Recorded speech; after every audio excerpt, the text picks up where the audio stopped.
Ya. Hola a todos, mi nombre es María Eugenia Obando, estoy cursando el tercer semestre en la Escuela de Derecho, estudio en la Universidad Técnica del Norte y hoy les voy a presentar una información acerca de la exegesis francesa. Antecedentes. Previo a iniciar el estudio y análisis correspondiente, debemos entender en un primer momento qué es la exegesis. Es así que desde un contexto eminentemente jurídico, la exegesis pretende interpretar el significado de los textos legislativos de manera rigurosa y objetiva. Este tipo de interpretación se la conoce como método exegético, mismo que está influenciado por el Código Napoleónico. La exegesis desde los canales de la historia contemporánea se la conoce para fines de estudio como la Escuela de la Exegesis francesa, movimiento de interpretación del derecho que se forjó en Francia después de la publicación del Código francés en 1804. Mismo que tuvo su auge en el siglo XIX, sus principios consistían en la interpretación de la norma jurídica por la norma jurídica misma, dándole distinción al texto de la ley por sobre otras fuentes del derecho, la costumbre y la jurisprudencia, y al juez como su intérprete leal a la voluntad del legislador. El análisis. La expresión escuela de la exegesis ha sido empleada en el siglo XX para designar la obra de los comentaristas del Código Napoleón entre 1804 y 1904, en referencia tanto al método de interpretación como al respeto frente al texto, asuntos propios de la exegesis bíblica. Actualmente, la idea de la escuela claramente caracterizada está puesta en duda, lo cual no impide, sin embargo, investigar en el cuerpo de obras didácticas consagradas al Código Civil rasgos comunes relativos a la técnica de aplicación y a la concepción del derecho de los autores en cuestión. Los trabajos más recientes también se interrogan sobre la especificidad francesa o coyuntural de la exegesis. La escuela de la exegesis, con la promulgación de los códigos napoleónicos, el nuevo Código Civil francés extrapolaria su estructura y principio al del comercio, germina en el país galo una nueva forma de comprensión de la ciencia del derecho, la denominada École y la exegesis. Esta corriente se basó en que la ley debía ser la única fuente posible de derecho, idea influenciada por la división de poderes y otros factores de tipo histórico propios de Francia, como la preponderancia del poder legislativo en la tradición francesa. Realmente el nombre de esta escuela tiene sus orígenes en el movimiento científico medieval de la tradición romana germánica, donde el intérprete del derecho estaba sujeto al corpus juris civilis, esta magna obra jurídica que se expandió por todo el continente e incluso por América. Con la recepción en Castilla del derecho común, se crearon una serie de normas jurídicas como fueron el fuero, juzgo o las 7 partidas, que se aplicaron en las Indias hasta la creación del derecho indiano.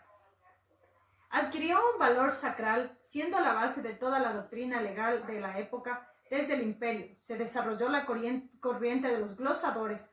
Este movimiento tenía por axioma el análisis de los textos mediante pequeñas notas al margen llamadas glosas, que servían para desentrañar el sentido de la obra. Como el texto no podía presentar antinomías, pues era la verdad revelada, se empezó a desarrollar un método que luego se depuraría con la escuela de los comentaristas, el mos gallicus, mos italicus o la jurisprudencia elegante.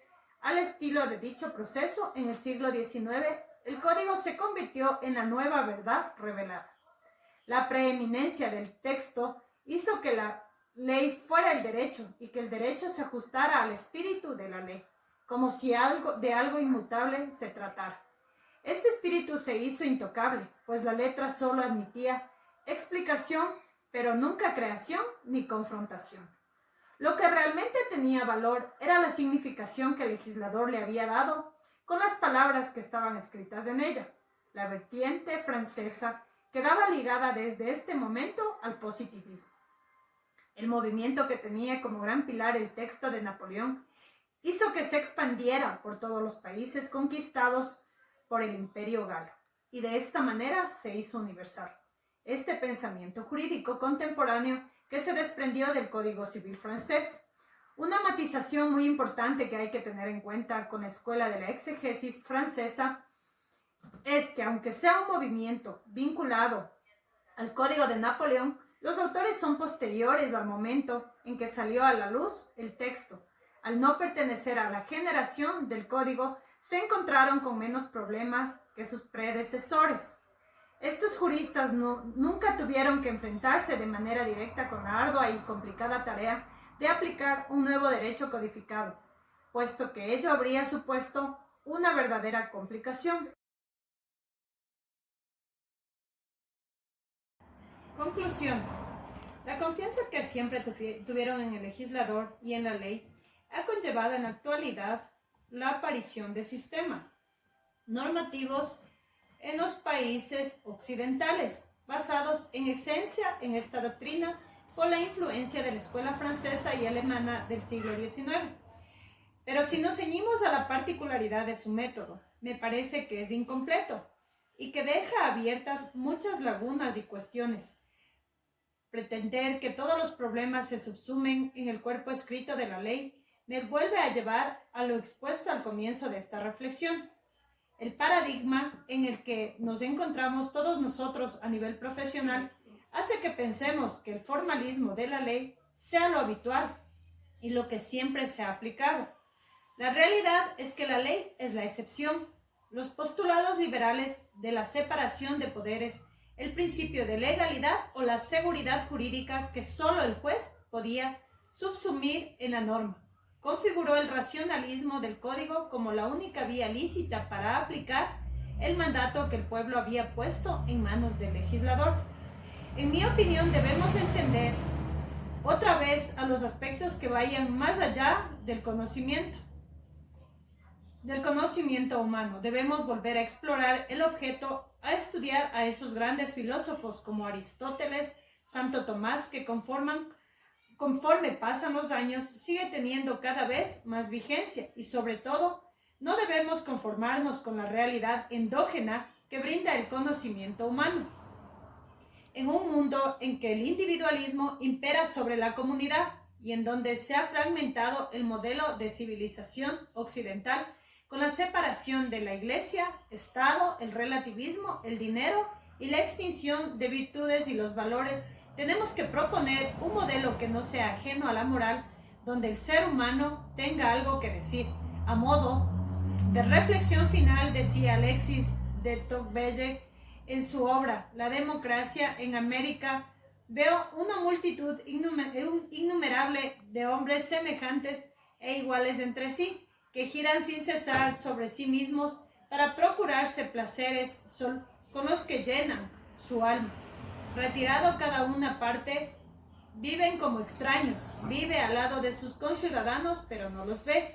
No los toca, pero no los siente. No existe sino en sí mismo y para él. Solo después de haber tomado entre sus manos a cada individuo el Estado y de haberlo formado a su antojo, el soberano extiende sus brazos sobre la sociedad entera y cubre su superficie como un enjambre de leyes complicadas, minuciosas y uniformes, sin que las almas más vigorosas y los espíritus más libres no puedan adelantarse a la muchedumbre. No destruye voluntades, pero las ablanda, las somete y las dirige, impide, crea, oprime, mortifica, embrutece, extingue, debilita, reduce a cada nación a un rebaño de animales tímidos cuyo pastor es el Estado.